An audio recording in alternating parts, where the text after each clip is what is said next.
আলহামদুলিল্লাহ রব্বিল আলমিন ওসালাতু ওয়াসসালামু আলা সঈদুল মুরসালিন ওয়ালা আলিহি ওয়াসাহবিহি আজমাইন। কাছেও দূরে দেশেও প্রবাসে সম্মানিত দর্শক, আসসালামু আলাইকুম রহমতুল্লাহি ওবারাকাতুহু।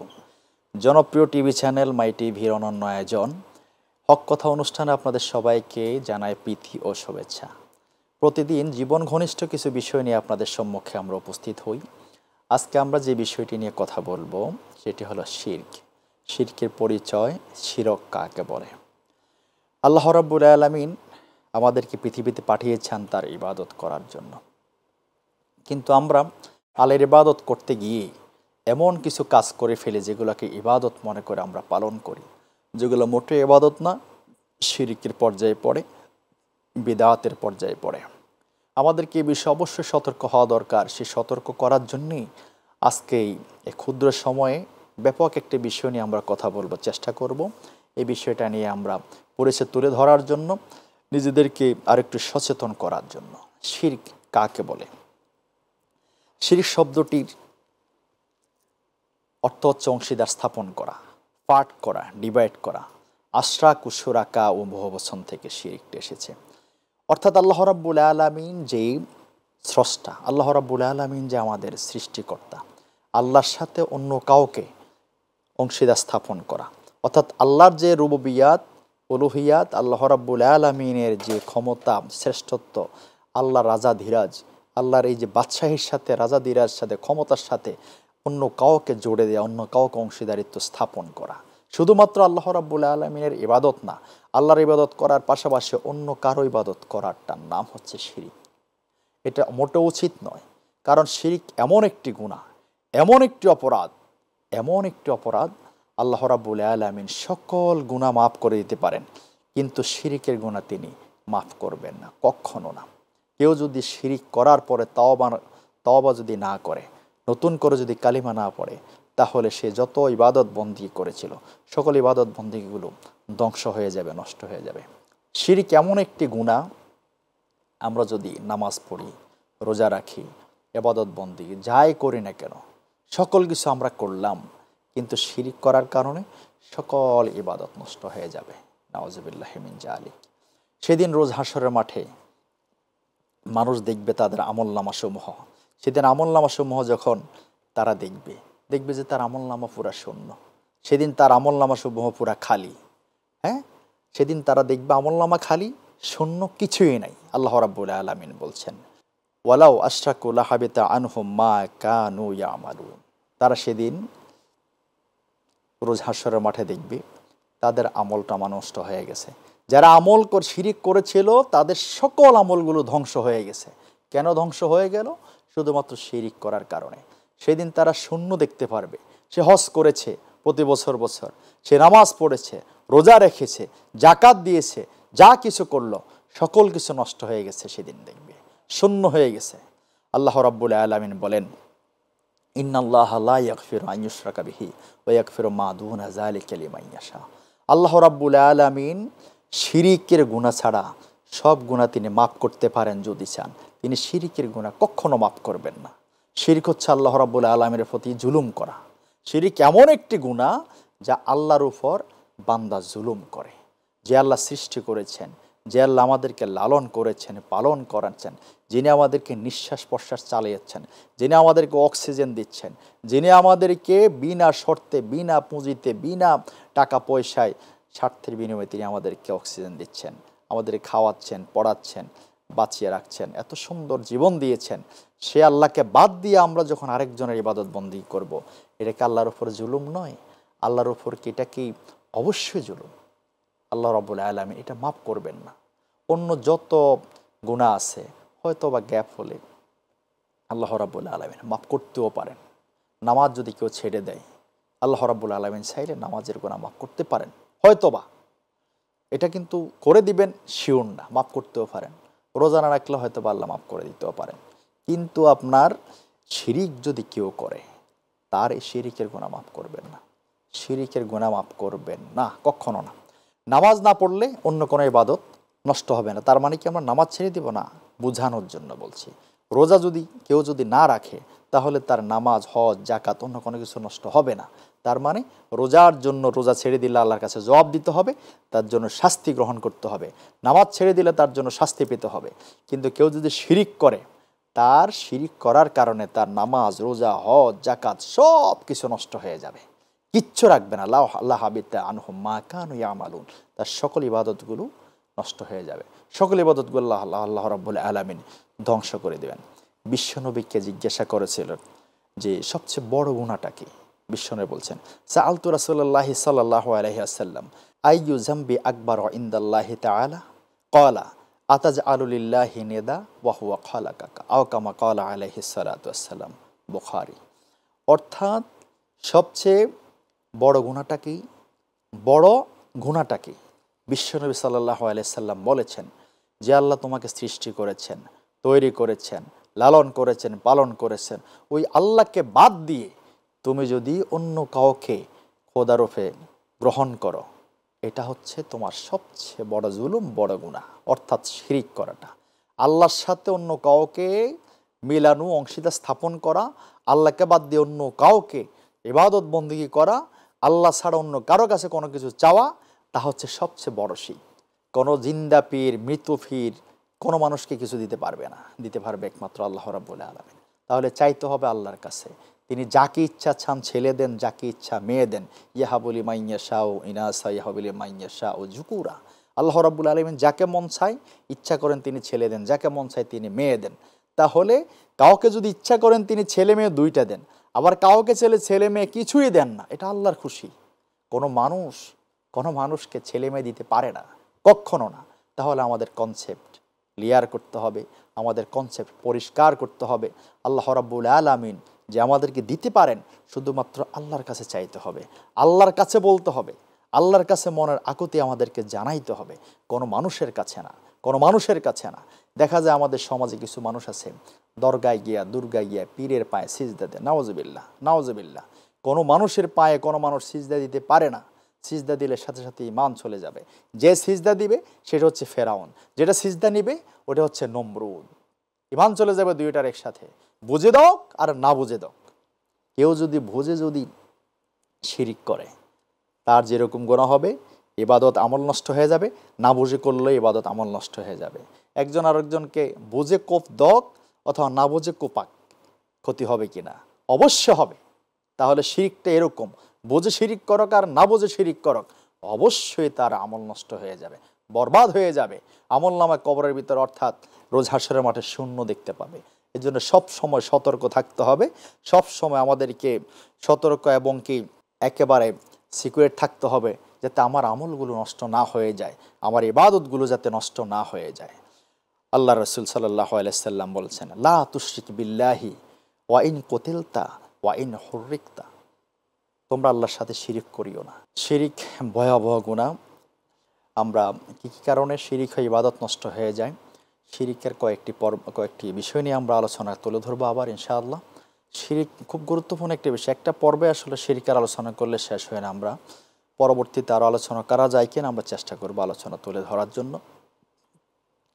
আল্লাহ রাব্বুল আলামিন তিনি ঘোষণা করছেন যে ইন্নাহু মান ইউশরিক বিল্লাহি ফাকাদ হারামাল্লাহু আলাইহিল জান্নাহ ওয়া মাওয়াহুন নার। অর্থাৎ যারা শিরিক করবে তাদের জন্য জান্নাত হারাম, জান্নাত হারাম তাদের জন্য জান্নাত হারাম। জাহান্নাম হচ্ছে ওয়া মাওয়াহুন নার, জাহান্নাম, নার হচ্ছে তাদের জন্য জায়গা।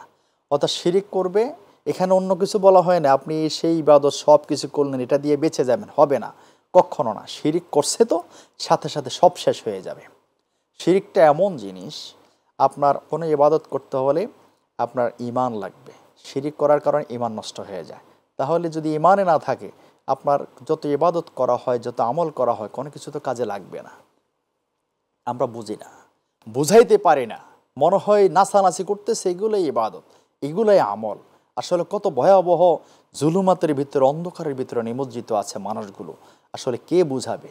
কারো কথায় শুনতে না, নিজে যেটা করতেছে মনে হয় এটাই তার কাছে সঠিক মনে হচ্ছে।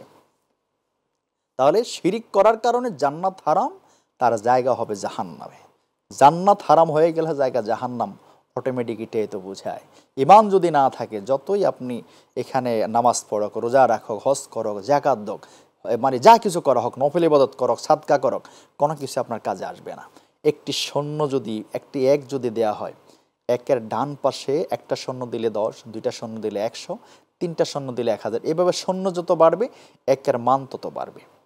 আর আমরা যদি একের বাম পাশে যদি সৈন্য দিই একটা, কিছুই হবে না, একই থাকবে। 100টা দিলেও সেম মানটা একই থাকবে। তেমনইভাবে ইমান দিলে, ইমান যদি থাকে, নামাজ, রোজা, হজ, যাকাত, দান, খয়রাত, সাদকা যা করি আমরা সব কিছু কাজে লাগবে। যদি আমরা ইমানে না থাকে, শিরিক করে, সেখানে যদি আপনার প্রতিদিন তাহাজ্জুদ পড়ে, প্রতিদিন গিয়ে আপনার দান সৎকা করে, যা সমর্থ আছে তার সব কিছু বিলিয়ে দেয়, প্রতি বছর বছর হাজ করে, অসংখ্যবার উমরা করে, তাহলে এগুলো কোনো কাজে আসবে না, সব শেষ হয়ে যাবে। অযথা কষ্ট হবে, অযথা আপনার টাকা খরচ করা হবে, এগুলো কোনো কাজে আসবে না, কোনো আমল দেবে না। এজন্য আমাদের শিরিক মিশ্রিত আমল না, শিরিক বাদ আমল করতে, বর্জিত আমল করতে হবে আমাদেরকে। আল্লাহ রাব্বুল আলামিনের রাজামন যদি হাসিল করতে চায়, শিরিক যদি কোনো নবীর বাবাও করেন, তাহলে আল্লাহ রাব্বুল আলামিন নবীর বাবাকেও আল্লাহ ক্ষমা করবেন না। কারণ আল্লাহ বলে ঘোষণা করে দিয়েছেন না, মা ইউশরিক বিল্লাহি ফাকাদ হারামাল্লাহু আলাইহিল জান্নাহ ওয়া মাওয়াহুন নার, যেই ব্যক্তি শিরিক করবে তার জন্য জান্নাত হারাম, জান্নাত হারাম, জান্নাত হারাম, তার জন্য জাহান্নাম হচ্ছে জায়গা। তিনি নবীর বাবা হন, নবীর চাচা হন, যিনি হন না কেন, আমার নবীও তো শিরিককারের জন্য সুপারিশ করবেন না, সুপারিশ করলেও কোনো কাজ হবে না, তাহলে তো আল্লাহর কথা মিথ্যা হয়ে যাবে। শিরিক করলেই শেষ। তাহলে নবীর পিতা ইব্রাহিম আলাইহিস সালামের পিতার নাম হচ্ছেন আজর, তিনিও শিরিককারী ছিলেন। তিনি কি মুমিন ছিলেন? তিনি কি ইব্রাহিম নবীর অনুসারী ছিলেন? কখনো না, ইব্রাহিম নবীর অনুসারী ছিলেন না। তাহলে তিনি হচ্ছেন মুশরিক। এই মুশরিকের জন্য কোনো সুপারিশ না। রোজ হাশরের মাঠে ইব্রাহিম আলাইহিস সালাম আল্লাহর কাছে দোয়া করবেন, তিনি দাঁড়িয়ে থাকবেন, তিনি দেখবেন যে তার পিতা আজরকে ফেরেশতারা টেনে হিসড়ে জাহান্নামের দিকে নিয়ে চলে যাচ্ছে। ইব্রাহিম আলাইহিস সালাম কি করবেন? আল্লাহর কাছে দোয়া করবেন। সেদিন হাত উঠাবেন, দোয়া করবেন। কি দোয়া করবেন? ইয়া রাব্বি ইন্নাকা ওয়া'আদতানি লা তুখজিনি আন্নি ইয়াওমা ইউবআসুন। বুখারীর বর্ণনা এসেছে, ইব্রাহিম আলাইহিস সালাম বলবেন, ইয়া আল্লাহ, আপনি তো আমাকে ওয়াদা করেছিলেন যেই হাশরের মাঠে আপনি আমাকে বেইজ্জতি করবেন না, অসম্মানিত করবেন না। একজন পিতা তার সন্তানের সামনে দিয়ে ফেরেশতারা টেনে হিসড়ে জাহান্নামে নিয়ে যাচ্ছে ফেরেশতারা, এর থেকে একজন সন্তানের আর কি হতে পারে? কি আর আপনার অসম্মানী আর কি হতে পারে? কি অসম্মানী হতে পারে? তার মানে এর থেকে আর অসম্মানী কি আছে? এটাই তো সবচেয়ে বড় অসম্মানী। আমার পিতা আজরকে জাহান্নামে নিয়ে যাচ্ছে, আল্লাহ আমাকে অসম্মানী থেকে বাঁচান। তখন ইব্রাহিমের পিতা ইব্রাহিমের কাছে এসে বলবে, হে ইব্রাহিম, আমাকে ফেরেশতারা জাহান্নামে নিয়ে যাচ্ছে, আমাকে আজকে বাঁচাও ইব্রাহিম, আমাকে রক্ষা করো। ইব্রাহিম সাল্লাম বলবেন, বাবা, আপনাকে তো অনেকবার বলেছি আপনি আমার ধর্ম গ্রহণ করেন, আমাকে অনুসরণ করেন, আমাকে মানেন, আমার আল্লাহর ইবাদত করেন, আপনার মূর্তি পূজা সব ছেড়ে দেন, আপনি মূর্তি বানান, মূর্তি বিতরণ করেন, আমাকে পর্যন্ত অগ্নিকুণ্ডে ফালাই দিলেন। এই যে আপনার মুশরিকদের সাথে একত্র হয়ে আপনি তো সে কথা শোনেননি, আমার কাছ থেকে তো আপনি বিতাড়িত হয়ে গিয়েছেন, আপনি আমাকে পর্যন্ত শাস্তি দিলেন, সেই দিন কণ্ঠাবোধ করেননি, আপনি তো আমার কথা শোনেননি। তারপরও আল্লাহর কাছে এই দোয়াটা করবেন, আল্লাহ, আমি তো বেইজ্জতি হয়ে যাচ্ছি, আমার বাবাকে আপনি রক্ষা করেন, অর্থাৎ আমাকে বেইজ্জতি থেকে আপনি রক্ষা করেন। আল্লাহ রাব্বুল আলামিন বলেন কি বলবেন? ইব্রাহিম, হাত নামাও, দেখো। ইব্রাহিম আলাইহিস সালাম যখন নিচের দিকে দেখবেন যেখানে তার পিতাকে ফেরেশতারা টেনে হিসড়ে শিকল লাগাইয়া নিয়ে যাচ্ছেন, সেখানে দেখবেন একটি কুকুর অথবা শুকুর রক্তাক্ত অবস্থা থাকবে। ফেরেশতারা তাকে জাহান্নামে নিয়ে যাবে, আজরকে সেদিন কুকুর বানায় ফেলবে, নাউযুবিল্লাহি মিন যালিক। তারপরও কিন্তু জাহান্নাম থেকে তাকে রক্ষা করবেন না, জান্নাত তার কপালে থাকবে না। কেন? তিনি মুশরিক ছিলেন। তিনি নবীর পিতা হন আর যে হন, সেদিন কিন্তু রক্ষা পাবেন না। আমার নবী, বিশ্বনবী হযরত মুহাম্মদ মুস্তাফা সাল্লাল্লাহু আলাইহি সাল্লামের চাচা আবু তালেব, তিনি কি ইসলাম গ্রহণ করেছিলেন? ঈমান এনেছিলেন? আনেন নাই, কিন্তু ভাতিজার জন্য নিজের জীবন পর্যন্ত দিতে তিনি প্রস্তুত ছিলেন। হযরত মুহাম্মদ সাল্লাল্লাহু আলাইহি সাল্লাম আমার নবীর পিতা মারা গেছেন যখন তিনি গর্ভে ছিলেন। যখন তিনি 5 বছর বয়স ছিলেন, তখন তার মাতা মারা যান। মাতা মারা যাওয়ার পরে দাদা আব্দুল মুত্তালিব কোলে পিঠে করে আমার নবীকে লালন পালন করলেন। দাদা আব্দুল মুত্তালিব যখন ইন্তেকাল করলেন, তখন বিশ্ব নবীকে দেখার মতো কেউ ছিলেন না। তার চাচা আবু তালেব বিশ্ব নবীকে কোলে নিয়ে এলেন। এমনভাবে আদর করতেন, মমতা দিতেন। আবু তালিবের সন্তানদের থেকেও আমার নবীকে অনেক বেশি মহব্বত করতেন। আবু তালিবের শরীরের এমন কোনো অংশ নাই যে অংশটা আমার নবীর গায়ের সাথে লাগে নাই। বুকে জড়িয়ে দিতেন। তার সন্তানদের জন্য যদি মুখে খাওয়া তুলে দিতেন, আমার নবীকে আরও বেশি মহব্বত করতেন আবু তালিব। এত মহব্বত, এত ভালোবাসা করতেন। বিশ্বনবী বড় হওয়ার পরে, বিশ্বনবী যখন দ্বীনের প্রচার করলেন, নবুয়াত প্রাপ্ত হলেন, তখনও আবু তালিব বিশ্বনবীকে আশ্রয় দিয়ে থাকতেন। কাফির মুশরিকরা যখন তরবারে নিয়ে আসতো আমার নবীকে আক্রমণ করার জন্য, আবু তালিব সবার আগে দাঁড়িয়ে যেতেন। আমার ভাতিজার গায়ে একটা পশম, আমার শরীরে এক বিন্দু রক্ত থাকার পর আমার ভাতিজার গায়ে কেউ আঘাত করতে পারবে না। 3 বছর বিশ্বনবী যখন শিয়াবে আবু তালিবে তিনি যখন কারান্তরিত ছিলেন, শিয়াবে আবু তালিব আমার নবীর সাথে আবু তালিব স্বেচ্ছায় কারাবরণ করেছিলেন। আল্লাহু আকবার। সে আবু তালিব ঈমান আনেননি। নবী কতবার বলেছিলেন, চাচা বেশি কিছু লাগবে না, আপনি শুধু কালিমাটা পড়ে নেন, লা ইলাহা ইল্লাল্লাহু মুহাম্মাদুর রাসূলুল্লাহ সাল্লাল্লাহু আলাইহি ওয়াসাল্লাম। সে আবু তালিবে থেকে অথবা বাহির হয়ে এই আবু তালিব কালিমা পড়েননি, ঈমান আনেননি। ঈমান না আনার কারণে কিন্তু সে নিয়ে মুশরিক ছিলেন, তিনি ঈমান আনতে পারেননি। ঈমান আনবেন, মৃত্যু যন্ত্রণা যখন ভুগছেন, তখন ঈমান আনার জন্য বিশ্বনবী তার শিয়রে বসে গেলেন, কালিমা পড়াচ্ছেন। আবু জাহেল বলল, সাবধান আবু তালেব, এই যে আমাদের 14 গোষ্ঠীর মুখে তুমি কালিমা লাগাইও না। ঈমান আনেননি। বিশ্বনবী বলেছিলেন, চাচা শুধু একবার পড়ে নেন, আপনার জিম্মাদার আমি হয়ে যাব। কিন্তু আনেননি, কপালে ছিল না, ভাগ্যে ছিল না, তাকদীরে ছিল না। হেদায়েত আল্লাহ দেননি। হেদায়েত যাতে দেননি, তিনি যাতে মুশরিক ছিলেন, তার জন্য সবচেয়ে ছোট একটি জাহান্নামের আযাব তার জন্য, সেটি ছিল দুখানা স্যান্ডেল। জাহান্নামের দুখানা স্যান্ডেল আবু তালেবের জন্য নির্ধারিত। সেই দুখানা স্যান্ডেল জাহান্নামের আবু তালেবকে পরিয়ে দেওয়া হবে। সেই স্যান্ডেলগুলোর কারণে, তার এই তাপের কারণে, যন্ত্রণায় মাথার যেই মগজগুলো আছে, মাথার মগজগুলো পর্যন্ত টকবক টকবক করে জ্বলতে থাকবে অথবা উত্তরাতে থাকবে। এত ভয়াবহ। শরীরে অন্য কোনো জায়গা জাহান্নামে নাই, কিন্তু এই যে স্যান্ডেলের কারণে জাহান্নামের, তার মাথার মগজগুলো টকবক টকবক করতেও থাকবে। তার মানে জাহান্নামের মধ্যেই থাকবে। কেন? বিশ্বনবীর জন্য এত কষ্ট করলেন, নবীকে কোলে পিঠে করে মানুষ করলেন, আশ্রয় দিলেন। বিশ্বনবী সাল্লাল্লাহু আলাইহি ওয়াসাল্লামের সাথে তিনি জেল খাটলেন স্বেচ্ছাসেবী আবু তালেবের ভিতরে। বিশ্বনবীর সাথে তিনি সন্তানের মতো করে আমার নবীকে তো ভালোবাসলেন, আমার নবীর জন্য তার জীবন উৎসর্গ করার মতো অবস্থা ছিল। তারপরও বিশ্বনবী সাল্লাল্লাহু আলাইহি সাল্লাম কালেমা পড়তে বললেন, কালেমা পড়েন নাই, ঈমান আনেন নাই। এই কারণে আবু তালেব জাহান্নামী ছিলেন, জাহান্নামী হয়ে গিয়েছেন, মুশরিক অবস্থায় মৃত্যুবরণ করলেন। জাহান্নাম থেকে তার বাঁচার কোনো উপায় নাই। সম্মানিত উপস্থিতি, আমাদের দেশের মধ্যেও আমরা দেখি অনেক পীর সাহেবরা আছে, অনেক পীর সাহেবরা মুরিদদেরকে বলে, হ্যাঁ তোমরা আসো, আমার কাছে আসো, আমি তোমাদের জন্য জামিনদার হয়ে যাব, জিম্মাদার হয়ে যাব। কয়জনের জিম্মাদার তিনি হবেন, কয়জনের জন্য তিনি করবেন? গান বানায়, আছেন আমার মুক্তার, আছেন আমার ব্যারিস্টার, শেষ বিচারের হাইকোর্টেতে তিনি আমায় করবেন ফার।